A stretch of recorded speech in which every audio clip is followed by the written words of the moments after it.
Welcome to Latter-day Saint Ideas. I'm Andrew Knaupp. I'm here with my good friend David Janeway. We're going to talk about men in the church, specifically elders quorum meetings, and also church meetings that involve men in the church.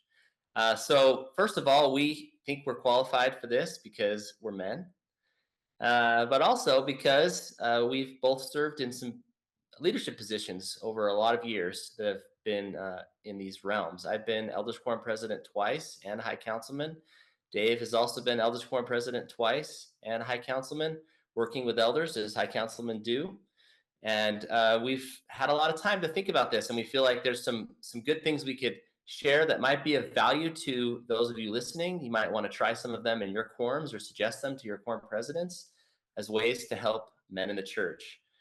Part of what spurred this conversation and the desire to do this video is Dave and I have noticed over our time in the church that men in the church are generally less focused on, if we could put it that way.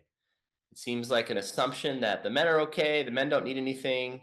The men will serve and they'll work and they'll pull through, and we don't really need to give them any kind of extra care or attention at all because, you know, men are men. But we found that that's probably a bad attitude to have. Men need help. Men do want to be independent and strong, but we also need help. We also need support. And the church is kind of limited support. All you have to do is go to your Gospel Library app on your phone and click on the section for men and look at what's in there. It's like one or two things. And go to the section on women and click that, and you'll see a whole host of materials. It's just kind of a visual representation of the difference. So today, we want to talk about some ideas we have. So having said that introduction, Dave, I'm going to let you start off with your first suggestion or mindset suggestion about men, and we'll go from there. First thing out the door. I mean, holy cow, we hold the priesthood of God. It's important. It's the power of God delegated to man, its authority and its power. And men hold it. And as men, we should be humble, but I don't think there's anything wrong with feeling a little bit honored. We should be bold, but not overbearing.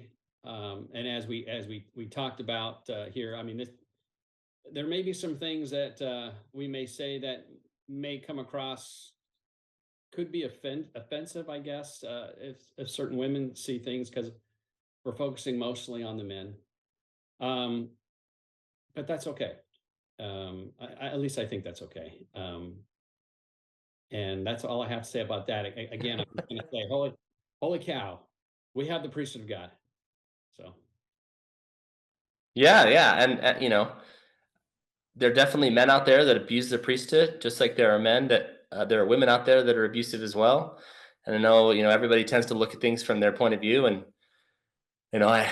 I know there are women who've been abused by men who've misused their priesthood, and it makes it hard to listen to things about men. But I also know there's plenty of men who've been abused by women, and it makes it hard to listen to things about women. So we're talking about men, hopefully here, who are trying and striving, and we can't account for men who are not listening to God, but hopefully this is of value to those men and to any women who are listening who want to support good men.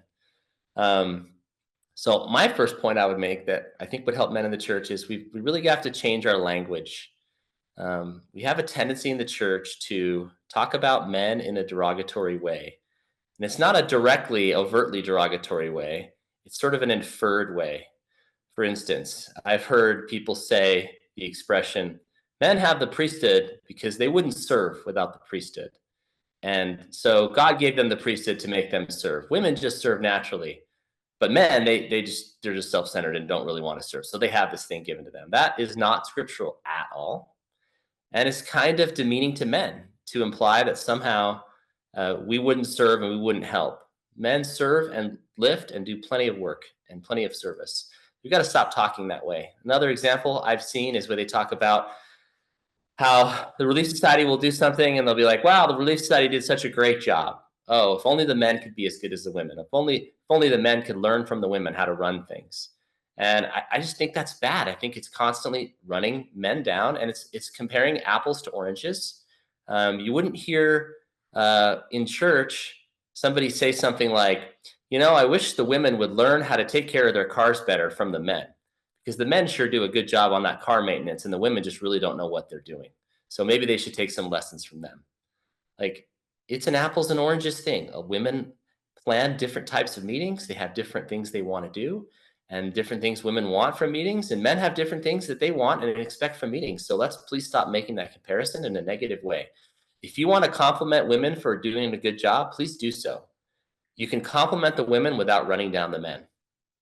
And I've seen that over and over again in the church. Here's a compliment to the women. Oh, we'll run down the men as part of this compliment. And I just think it makes men feel unwanted and unappreciated in the church. Yeah, it's an interesting thing, and there's definitely been a pendulum shift. If you look in culture, it's not just in the church, but there's a culture shift. There's comedians out there that recognize this ripping on the men, and part of it's because the writers are men; they're ripping on themselves, so to speak. But you can pull up pretty much any Disney live action TV show that it was in the 90s and the 2000s. And the parents are bumbling idiots, but the dad even more so. And one of my favorite shows. Okay, I'm too old to watch this cartoon, but I love it. It's called Phineas and Ferb. And the mom is oblivious to what's going on, but she knows she's smart, she's innovative. The dad is really nice but loving, but he's dumb. And you see that all the time. Now, again, you go back 40, 50 years. I remember hearing old comedian stuff ripping on, you mentioned about the cars with women. There was some ripping on those cliches that women didn't know how to drive or do these other things. But like many things, when a pendulum comes down, you want it to stop in the middle. It didn't. It keeps going because of the kinetic energy. I think that's what you call it. And that's happening in the culture. It even goes back so far as if you just read the Berenstain Bears books, which have been around for a really long time. And I started reading those to my kids when they were young. I was like, man, the mom knows what's going on. She's always on the ball, and the dad's an idiot. The dad's like one of the kids. Mhm. It's like, oh, kid one does this, bear girl does this, and then the dad is like basically doing the same things as the kids. He was the idiot in the books, and always part of the problem, not part of the solution. So I'm like, hey, we're not reading these books in my house anymore. But I mean, it's been around, and it's been gradual, and it's increased. But even just TV commercials, the men are almost always represented as fools. And I was talking to another friend, who's talking about how they've done this guy, a lawyer, has done some statistical analysis of men in the church. And when men get divorced who are active in the church, if the men stay active, the odds are 70-80% that the children in the divorce will stay active in the church. But if the man, after the divorce, stops going to church and doesn't want to go, then there's only 8% of those kids that stay active in the church. So this idea that somehow, well, all that matters is if the mom is active, all that matters is if the mom is doing, statistically speaking, that's just not true. Men play a huge role in the lives of their children, and we need to support them, not only in the case of divorce, but also all the other things that men are going through. Okay, because in the book that I read, Why Men Hate Going to Church, I forget I think his name's Michael Moore. I forget his name. Yeah. We shared that same statistic, and that's evangelical churches. So again, there's a lot of stuff that's culturally, that's not just specific to the church, but we're definitely enveloping that culture at church, and this is one of them. And again, I don't want this, we don't want this to turn into a rip fest of or woe is us, not a rip fest, but a sob story of woe is us. Again, the idea is just to kind of tell us where we're at right now, and then maybe some things that we can do to suggest to help combat that culture. And, Yeah. and to help. You have to be aware, right? You have to be aware of it before you can even work on it, right? Absolutely. Language that you use makes a difference. And we sometimes people don't even realize it. I think the generation that's older than us, Dave, which would be the men in their 60s and 70s who were the stake presidents, and a lot of them, they grew up in a culture that was older than ours, and the jokes were, maybe more slanted, as you talk about on the pendulum, towards making fun of women. And so now they kind of compensate for that by making fun of the men all the time, and talking about how great women are, because I think they're maybe feeling like that needs to be done because of how they saw things when they grew up. And the problem is there, and when you have leaders who do it in leadership positions, that kind of filters down and it kind of spreads. And so you have it happening Yeah. more than just with those older members. Yeah. So if I could share just one quick anecdote. So I remember in college, I think I know I've shared this with you. I was on a date with somebody, and we were talking about this concern that I had. I had that way back then when we were in college about this kind of ripping on the men stuff. And I remember she said, well, the conversation came to, are women better than men? And she was a very honest young lady, very direct. And she goes, yeah, women are better than men. And I remember just kind of laughing, and I'm driving. And I'm like, what? What are you saying? I said, who is telling you that? And she said, our leaders, they say it all the time. And so she bought into this. And I'm like, they're being nice. They love them. And they're saying that they're their better halves. But hopefully their wives would feel the same way about them that they feel about their wives. But that's not how she saw it. She saw it as, and I don't mean an offense. It's not like she's going to be listening to this, but if she does, she remembers that conversation. Yeah, I mean, we could talk more about the language, and I just say, I think we fall into that pattern of not recognizing that you're indirectly putting people down when you say to the men, you should marry up. So what you're saying to the women is you should marry down. So you're going to start your marriage. Isn't that interesting? You're going to start your marriage off thinking you're better than your husband because he married up and you married down. Yeah. Why don't you just marry equal? Yeah. It's interesting. That's so good. Yeah, let's change our language. Make sure we don't have language that indirectly puts the men down or makes a comparison between the men and the women that's not a fair comparison. And it's just a little tweak. And all the tweak is compliment, but don't demean. Yeah. Stop at the compliment. That's it. Exactly. That's all I gotta do. Nice and easy. Yeah, and parents do this with kids, right? If you want to compliment one of your kids, you don't say, hey, good job on your homework. Turn to the other kid and say, I wish you were as good at school as your brother, right? We'd say that's terrible parenting, right? You're supposed to do that.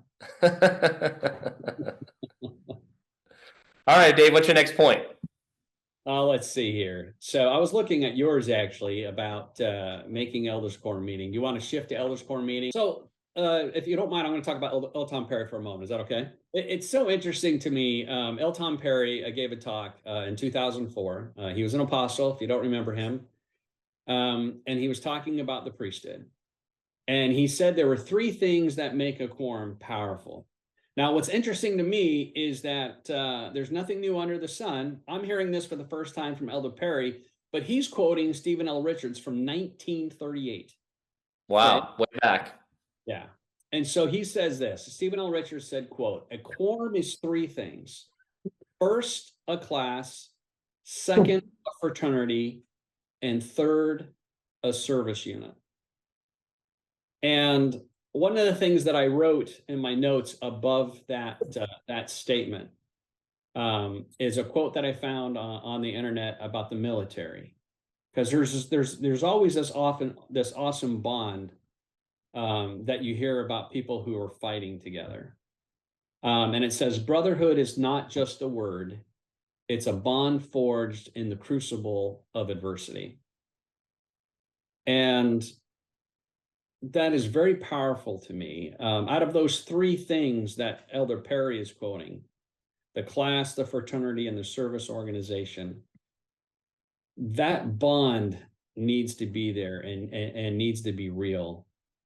And you can't just create it out of whole cloth. You can't just kind of force it.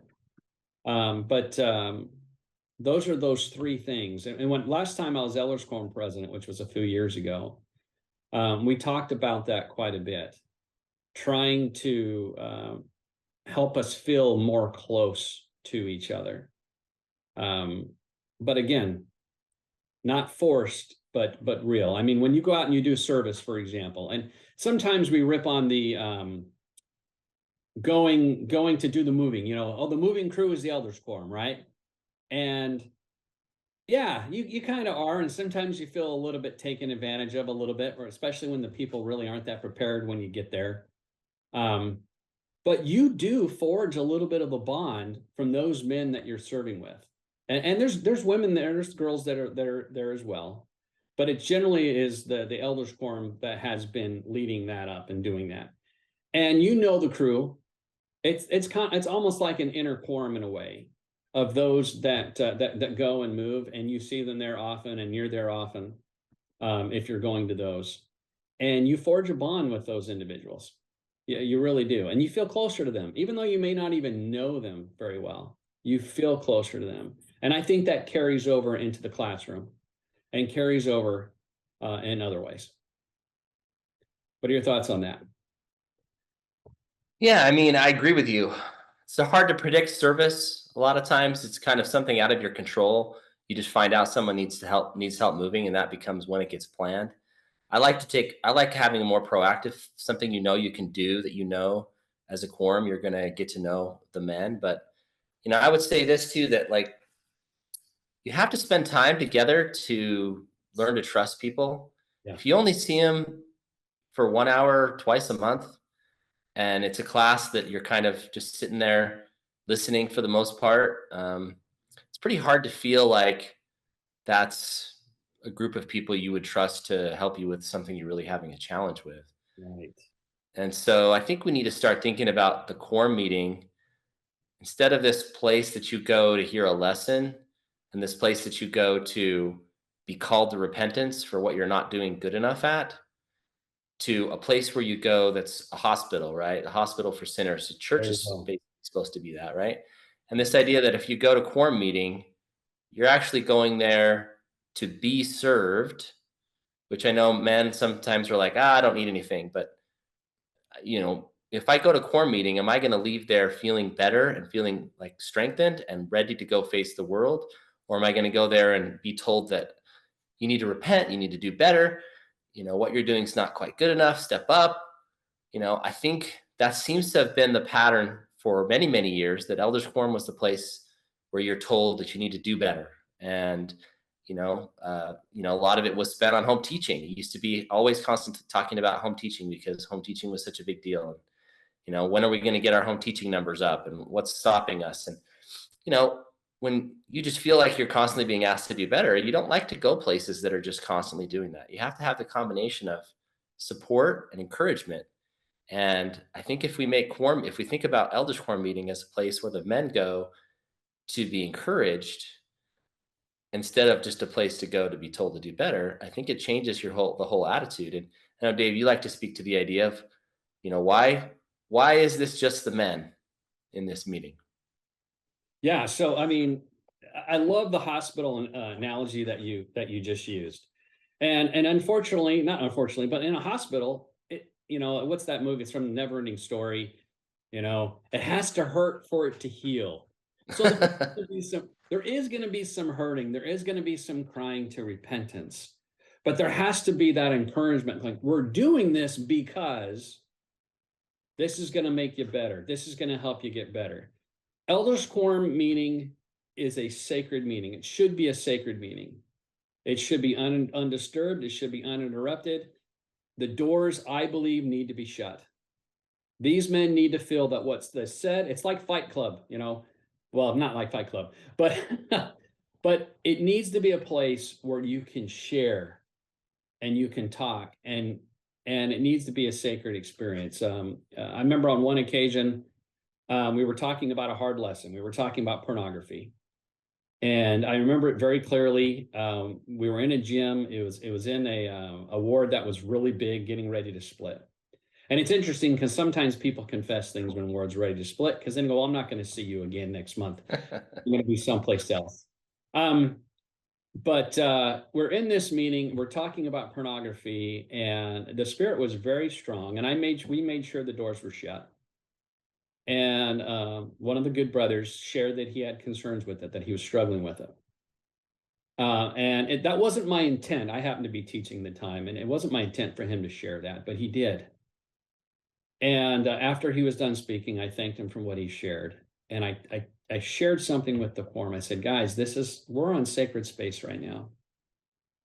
What was just shared, you don't share with anybody except for people in this room. And you only share it with people in this room with the point of doing something and helping. And one, there's no way that guy would have shared what he shared if he didn't feel he was in a safe spot. And, unfortunately, when people open up, you always run the risk that it can be used against you and it can get out. And that confidentiality, and that's what do they call it? Being vulnerable. But I believe and I felt that when you start having those types of meetings where people are starting to share things that are showing their vulnerability, I believe that means you're doing something right in those meetings. But it takes getting used to. And I wouldn't want every meeting to be that way, because there needs to be some instruction and some other things in there as well. But it is a sacred space. And I know some people may not get the fact of why do you say close the doors? Close the doors because I want it. It needs to be the cone of silence, sort of thing. So nothing's getting out beyond those doors. Does that kind of make sense? Yeah. I would also add to it that it's just a reality of life that men are going to say things in front of other men that they wouldn't say in front of women. Yeah. And I'm not trying to say this in a negative way. I think the reverse is true also. I think women will say things in front of other women they would not say with a man present. They just wouldn't do it. And I think God's like, look, let's have the women have their meeting. They can talk as women to women. Men get to have their meeting. The men get to talk as men to men. And let's make sure that the men, get to have their own meeting in their own space, because sometimes I've been in quorum meetings where men do mention, problems they're having in their marriage, and uh, and they are literally asking for help. They want to know what's worked. How do you guys handle this? Right. And why not? It's not the same as airing your dirty laundry. Right. Like there's a limit, right? You wouldn't want to get into super specific details, but where else? If it's a hospital and nobody ever tells anybody else their injury, how are we going to help? It's like going into the doctor and the doctor's like, well, what hurts? I'm like, well, I'm not going to talk about it. Well, right, exactly. One of my old Elders Quorum presidents in that same, I don't know which stake it was, but it was in that living in that same house. His name was Tim Sorensen. And I remember he was giving a lesson, and he shared how I can go to someone's house, and if I see a burning fire in the middle of their living room, I'm going to act. I'm going to go and I'm going to try to help put that fire out. The issue is we're all been trained to hide those fires from each other, to hide those things from each other. And it's like what you just said. If you go to the doctors, but you don't tell him what's ailing you, the doctor's invariably going to say, well, you seem fine to me. You don't seem that bad, when there may be some very, very disturbing underlying issues. And so that's a culture that needs to shift. But I think that happens gradually as you feel that you can trust the men around you. I've shared with you when I was in the high priest before we went back to all elders quorum in 2018.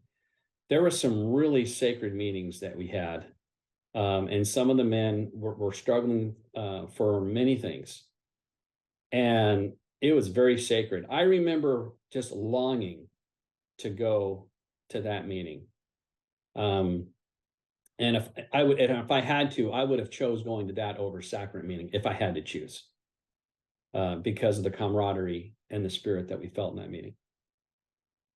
Yeah, it's also goes back to something you and I talk about regularly, which is what is the role of the elders quorum president versus the role of the bishop. So I think when people think, oh, if I have a sin, that's serious sin, I need to confess that to the bishop. Yes, that's true. Short of that, the elders quorum president is really supposed to be helping the quorum members in many ways that I think members think that that's the bishop's job. Absolutely. That, I need help with my finances. I need help with this thing. I'm struggling with my testimony or whatever. What are they going to do? They're going to set an appointment with the bishop and go talk to the bishop. And the bishops they were supposed to be the presidents of the Aaronic priesthood. I don't think they've acted in that capacity very well historically in the church. The church is trying to help that change by making the removing the young men's presidencies. But people in the church still kind of have that mindset. It's been around for 180 years or whatever. That, oh, the bishop is the person I go to if I need someone to talk to about, challenges, outside of just confession of serious sin. It's really supposed to be the elders quorum, and the elders quorum president is supposed to head that up. That's why it's Melchizedek priesthood keys held by the elders quorum president to Right. help the Melchizedek priesthood, right? The men of the Melchizedek priesthood. And so if we can get our quorums to start working like that, where the men are pooling their knowledge, their experience, and helping each other out, not only will it help the men, but it'll also take a lot of this off the shoulders of the bishop so the bishop can focus on the youth. Yeah, that's absolutely right. And again, I really do believe that the leaders of our church, I really believe that they are shifting us towards that. It's slowly but surely. I just read the handbook yesterday on elders quorum presidents again, just a few short paragraphs on who they report to. And again, who is his primary, who's the primary person he reports to, Andrew? Well, that depends on the ward, but the handbook is supposed to be the stake president. That's right. The stake president. He is under the direction of the stake president, and then he counsels with the bishop, and the bishop counsels with the elders quorum president on how to help the members of the ward. Yeah. Now, the bishop is the presiding high priest. We've got a lot of conversations on that and what that means. And so the bishop will give some directions to the elders quorum president pertaining to the ward, but that's what it says. It says pertaining to the ward. It doesn't say pertaining to the quorum. It says pertaining to the ward. I believe that's an important distinction. Yeah. Yeah. I think it's just lost on most bishops and most elders quorum presidents. The idea that the stake is really calling the elders quorum president and that it's Melchizedek priesthood keys, I think it's just not understood. And so we kind of default to the idea of the elders quorum president kind of just becomes like another Aaronic priesthood quorum with the bishop presiding over it, which isn't really what the handbook says. And there's a reason for that. Not only that the bishop's supposed to be focused on other things, but, the men need a male leader whose primary job is to focus on them. And I know this is going to come as a shock, but that is really the job of the elders quorum president and the elders quorum presidency is to help the men. I think people think that it's more than that because technically the ministering assignments are to a family. Right. So you're like, well, the elders quorum's job is to take care of the men and the women, but not really. When you stop and think about it, you might be saying they indirectly are helping the women because the women are in the family that's assigned in the ministering, but we're not having meetings with the women. The elders quorum presidency is not directing their focus towards the women. You don't meet with just the women. Your primary job is to help the men. But I think it's just not understood. And so people think that the elders quorum's job is just to help the whole ward. That's the purpose of the elders quorum, serve the ward. Instead of going, no, wait, you're supposed to be helping the men.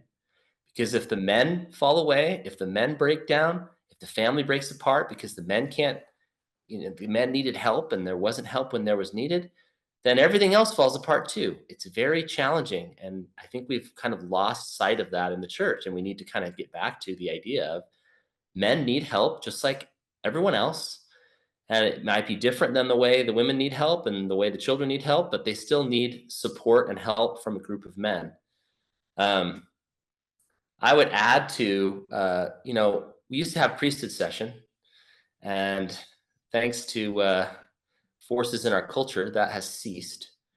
But part of what happened with priesthood session was you had this real feeling of brotherhood where all the men came in. It was a men's only meeting, right? Only the men were supposed to be there. And you had this feeling when you sat in that room with all those other priesthood holders and you sang the hymns and you listened to the general authorities talk to us as just men, there was a feeling of brotherhood there that I think we've lost. Yeah. If we can have a quorum meeting sort of go back to some of that by having it be a closed meeting and having it feel like the men are being talked to as men and that they're being directly addressed as with their questions and their issues and their concerns and their, things they need to learn about. I think we could kind of get back to some of that, but very few quorums tend to do that from my experience. Yeah, I agree. It's interesting too, because you're sitting in that meeting and usually the lights are off and it was dark and you'd have, people falling asleep. When I was a kid, I fell asleep. I would fall asleep for the first hour. I always was awake for the first presidency when they spoke for the second hour, because we got up and we sang that hymn, man. And I'm sorry, there is nothing to me that sounds more powerful when you have a group of men standing and singing a hymn, hymns of the Lord. It is powerful and it's palpable. And I agree with you 100%. I miss those priesthood meetings. And what would you do after those priesthood meetings? What most men would do was tradition. You'd go and you'd spend some more time where you could actually talk about things. Most of them would go, as far at least I knew, they would go get ice cream or go actually have dinner or something afterwards. And I would love to somehow have us bring that back in some way. Maybe we can invite the quorums to say, hey, let's pick a session and let's just meet with the men at someone's house. I know that's going to get a lot of pushback though, because General Conference is designed for the family. That priesthood session made it really easy to say, no, we have a special meeting that we have to go to, and we're going to go. And we talk about, you mentioned about, men have the priesthood because otherwise they would do nothing. I don't say that. I say other people say that. I mean, that's what said. And the thing is, I don't believe that, but I do believe that men like to feel like there's something that only they can do. There is something about them feeling needed. There's also something about them. This meeting is for you, and you go. So just to go, can I talk about the quorum meeting just for a minute about the changes that have happened? So we're talking about the priesthood session since we started around this route of we wish things were different route. So the handbook just came out with some changes that talks about taking the first 5 to 10 minutes in elders quorum and Relief Society to counsel and talk about things that are going on in the quorum and in the Relief Society group before they do the lesson.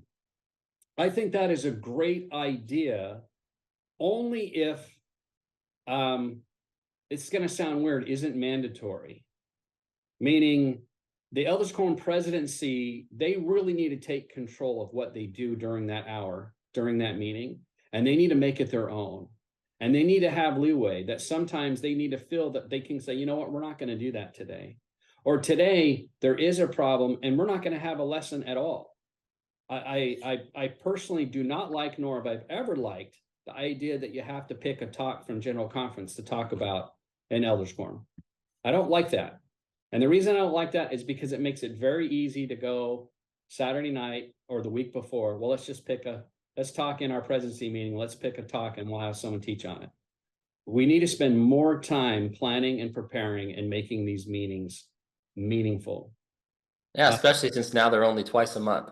Right, and that's the other thing. So that's the other thing. Now, this has been going on for a few years now, but I'm probably on the minority.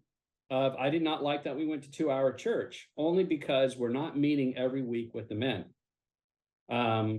If I had to choose, I would get rid of Sunday school and have the men have priesthood every single week, or Fast Sunday, have a Sunday school class, and then all the other weeks are meeting with the priesthood.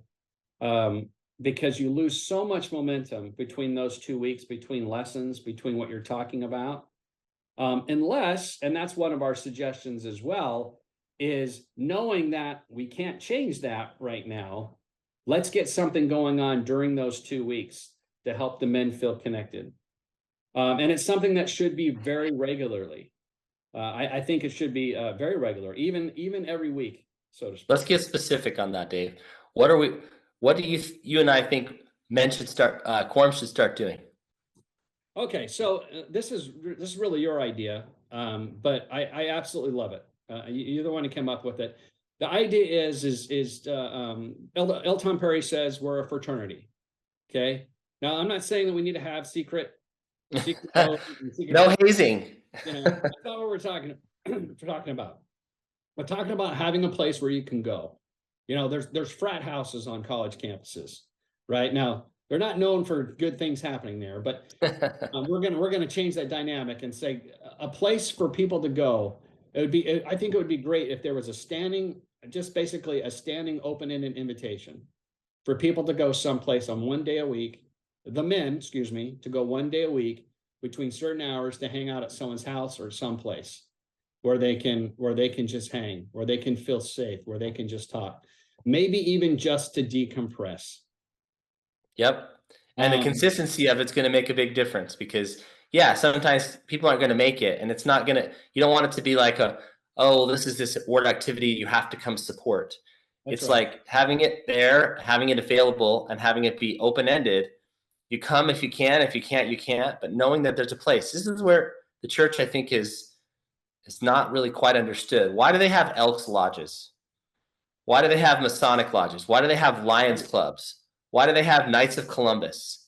They have men's groups where men can go. They do this with veterans, veterans halls.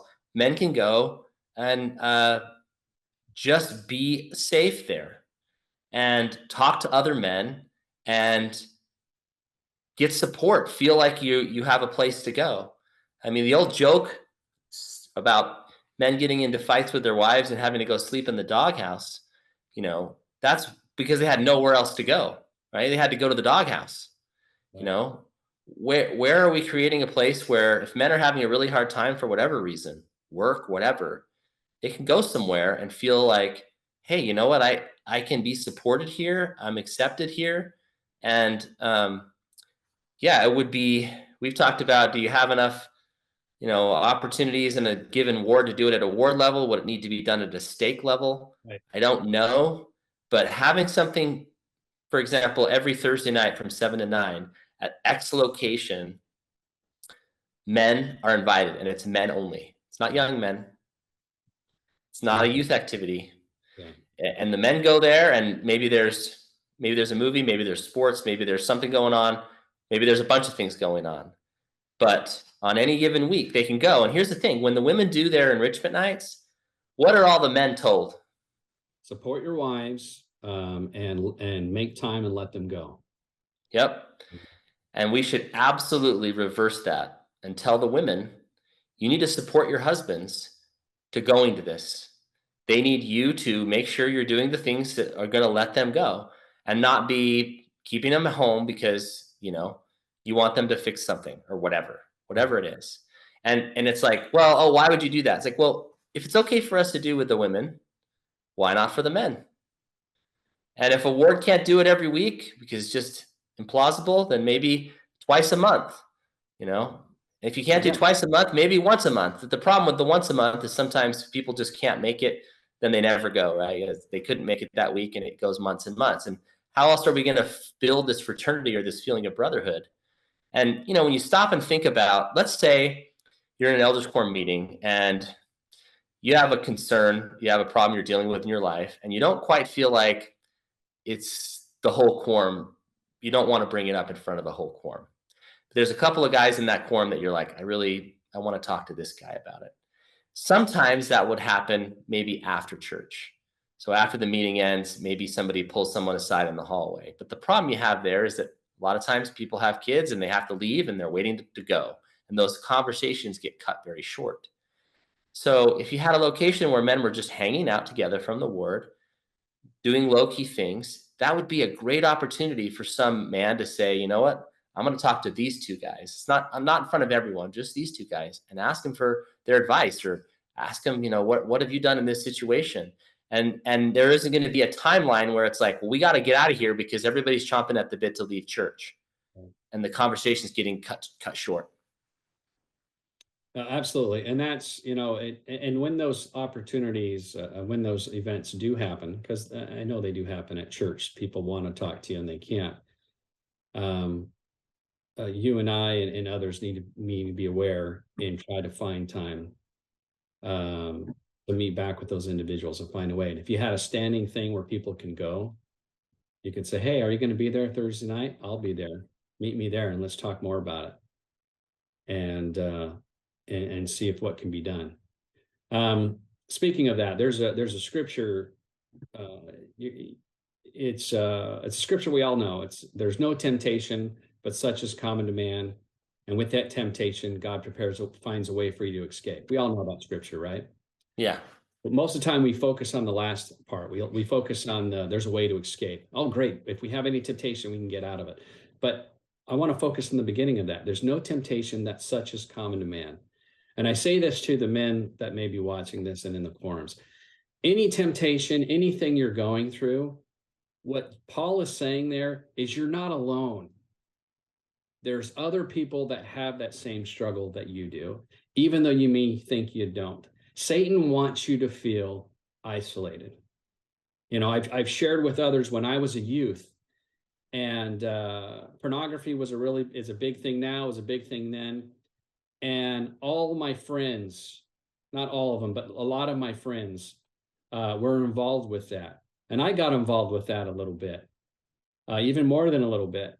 And I remember Satan thinking, you're alone. You're the only one that has this issue. You're the only one that has this problem. Even though I'm looking around and I can see every single one of the people that I can name like 10 friends that had the same issue. Satan wants to isolate you. He wants to make you alone. There is no temptation, but such is common to man. There's help out there.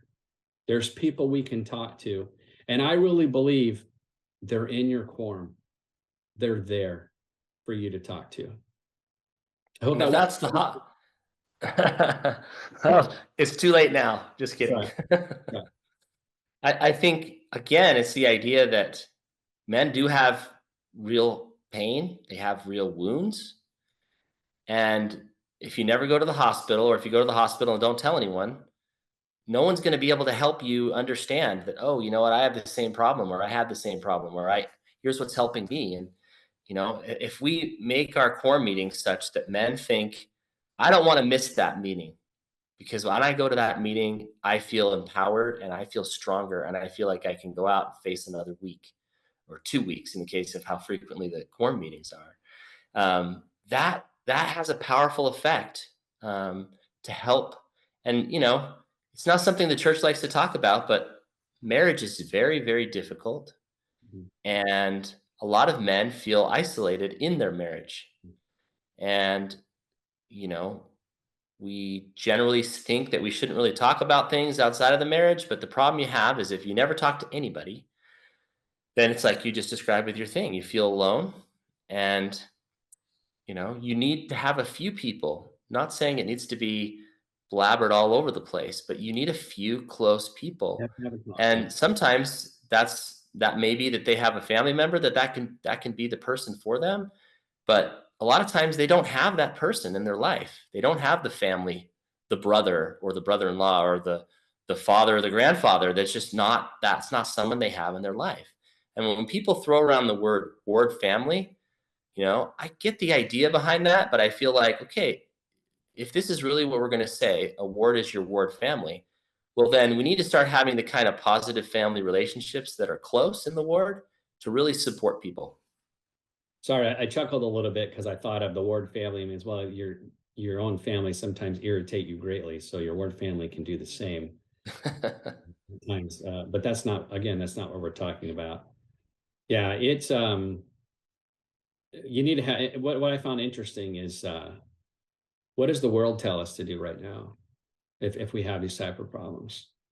They say, oh, go talk to a therapist. They're still saying the right answer that you should go talk to somebody, but they're saying, let's go pay somebody for you to talk to. And I'm not saying that's always a bad idea. I'm not. But what are you doing? You're sharing something personal with someone else that you know is going to keep it confidential, that you trust. Except for in this case, you trust them because you pay them. That's why you trust them, and because they have degrees and things like that. And again, I'm not saying mental. I think you know what I'm saying. Yeah. There's definitely a place for professional mental health Absolutely, people, but absolutely, in a absolutely. lot of cases, the situation someone has is not something that needs necessarily someone with a professional degree to help them with. They just need support. I had that experience when I was in the high priest quorum. I was like you, Dave, where high priest group was something I actually really liked. I was one of the younger high priests, and I remember listening to some of these older high priests and feeling better, feeling like, wow, yeah, I'm not alone. These people have been through this, and we're all kind of in this together. And they're telling me I can keep going. They're telling me I can keep doing this. And sometimes you need someone to just help you keep going for another week and another week and another week and 1 week at a time. And I feel like the size of elders quorums now being double, possibly, where you had a high priest group, at least in Utah, that was a certain size plus the elders. The size of the elders quorum itself tends to make it harder to feel close to a small group of people. So it is something that's a little bit of an uphill battle. Yeah. Yeah, it definitely is. I mean, here's another quote that I have from Elder Perry in his talk, and he's talking about the quorum of being an apostle. He says, in our quorum, we have a special brotherhood. We are there to lift, inspire, and bless each other with the spirit of our calling. When one is burdened, there are 11 others anxious to help lift and share that burden. Small quorum, 12 people. But yeah. Small quorum, but also your quorum is made up of men that have proven themselves to the Lord, that have a history of helping each other. And in a very real way, the wisdom of disbanding high priests and going to elders quorum was kind of to bring these experienced men, hopefully, that to the elders to try to help lift and inspire everybody. Because one of the issues you have in elders quorum is to join this lodge, this fraternity, what do you have to do? You have to do some kind of initiation. But with the church, it's you need to be ordained to the Melchizedek priesthood, right? And that's it. And I'm not saying, again, that sounded really bad. It's not that that's it, but it's you know that in elders quorum there are some people that are there just because they got dragged out of bed that morning and came to church.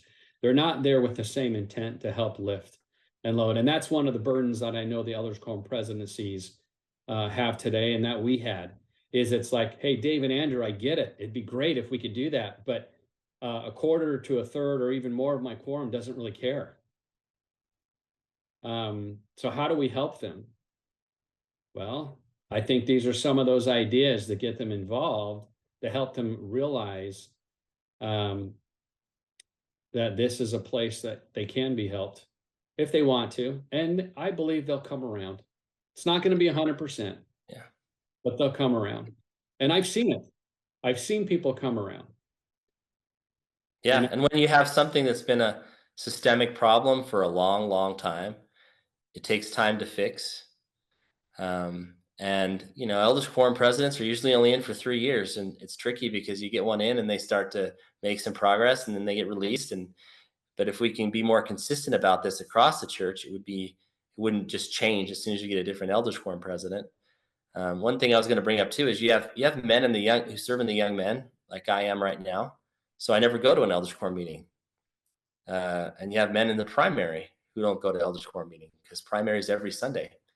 And so what about those men? And that's why if you had like a weekly or bi-weekly hangout location for the men to get together, those men who normally don't do anything with the elders quorum because they're serving elsewhere would have a chance to have those friendships and get that support in a different location that wouldn't happen otherwise. Right. And a lot of times that's a part of the men in the church that are kind of overlooked. And just because they're serving in those other locations doesn't mean they still don't need the support that they need from other men. Well, absolutely. And you mentioned the thing about them being presidents for 3 years. Do you want to take a guess which apostle said that we should stop doing that and have them in there longer? Elder Perry. It's Elder Perry. Yeah. He gave a talk right around that time. It was actually at a regional conference, I think is what they were called. And he said we need to keep them in longer. It seems like every time that I was getting my stride, even before I hit my stride, I was right around the time that I got released.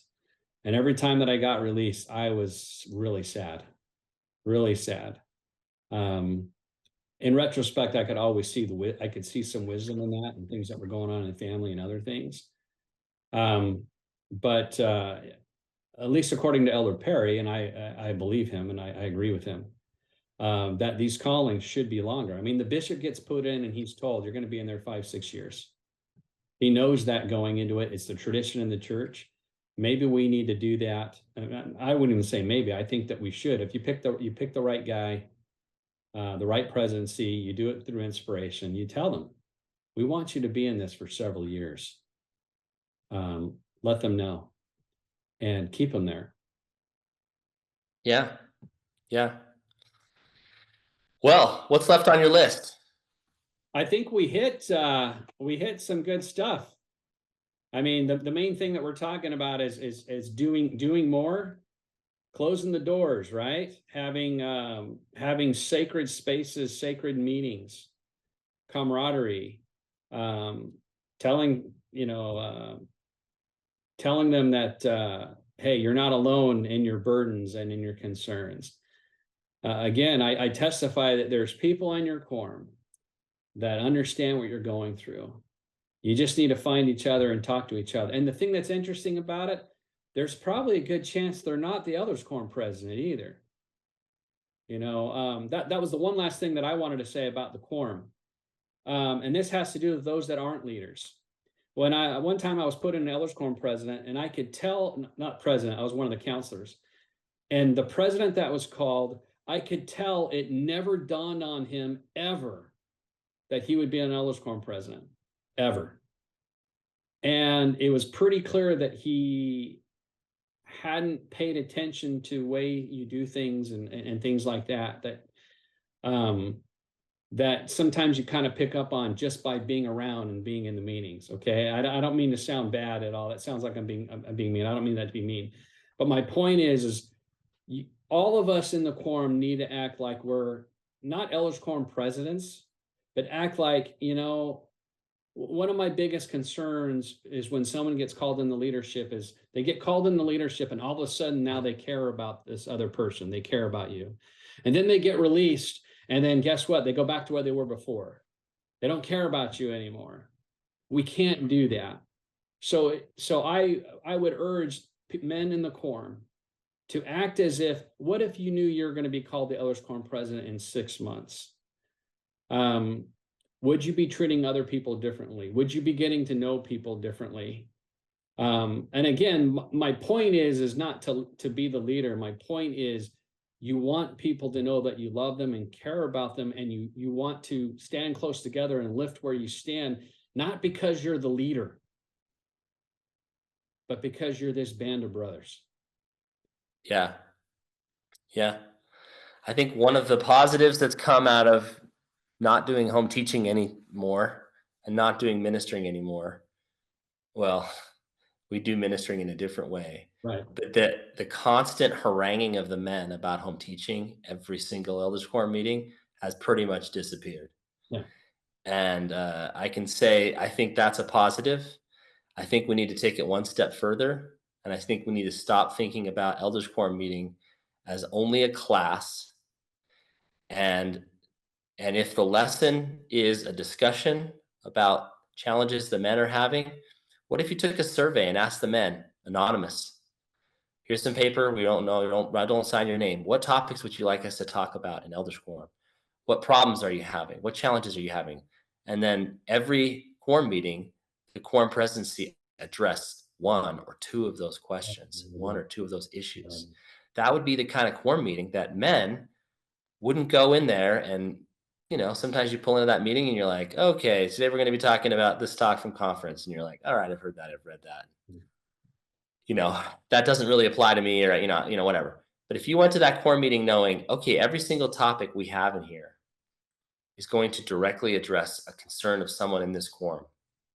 And maybe I have something I can say that would help them, or an experience I could share with them. That would totally change how you felt about elders quorum. And, again, Dave, you remember when you knew elders quorum meeting was going to be about home teaching, like every time. It was always going to be 20 minutes of the lesson at least, talking about home teaching, why we need to do better, why we need to change this, how we need, and, it got tiresome, very, very tiresome. And you can understand why men were like, I don't want to go. I don't want to go to elders quorum. All they're going to do is do this. And so I think we can change that attitude and change the environment of elders quorum meeting and make it a place men want to be, and a place that men leave strengthened afterwards so that they can go out and face the challenges they're facing and hopefully stay in the church and stay, you know, make it through some of these things that they needed help with and needed support with, even if that help and support is something just as simple as someone patting them on the back and saying, "I've been there. I know how you're doing. I know how this feels. Don't quit. Don't give up." Maybe Right. that's all the support they needed to get through. Yeah. Absolutely. It's be there.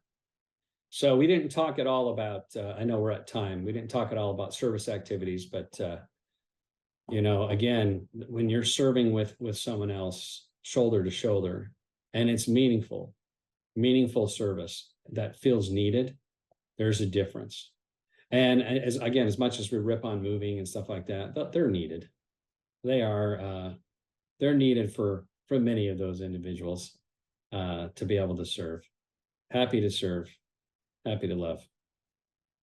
Yeah, and if there can be service projects that are, again, plannable in advance, this roof project or this yard work for this person, absolutely plan those service projects. But I think they definitely need to try to do something more than just the service project. Maybe that's ice cream afterwards, where the men can stand around and talk. We used to have farmers who would stand in their fields and talk to each other. We don't have that anymore.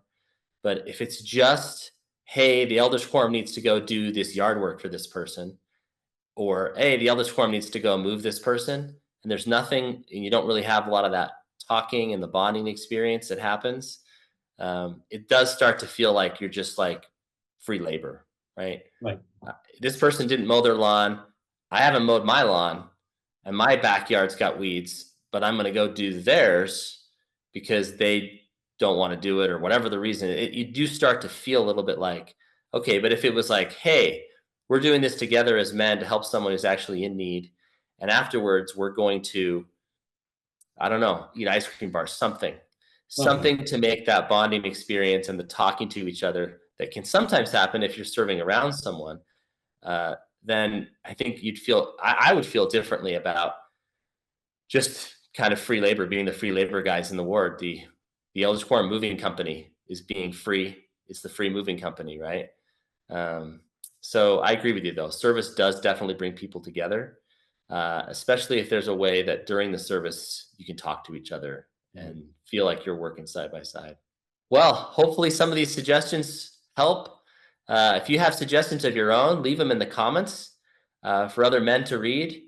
If you've done things in your quorum that we haven't mentioned here that you've really felt have helped your quorum members get to know each other better and to bond with each other, please share that. And hopefully those who read the comments will be able to try those out in their quorum and have the same benefits. Thanks for watching. If you like this channel, please subscribe and share. Thanks for watching.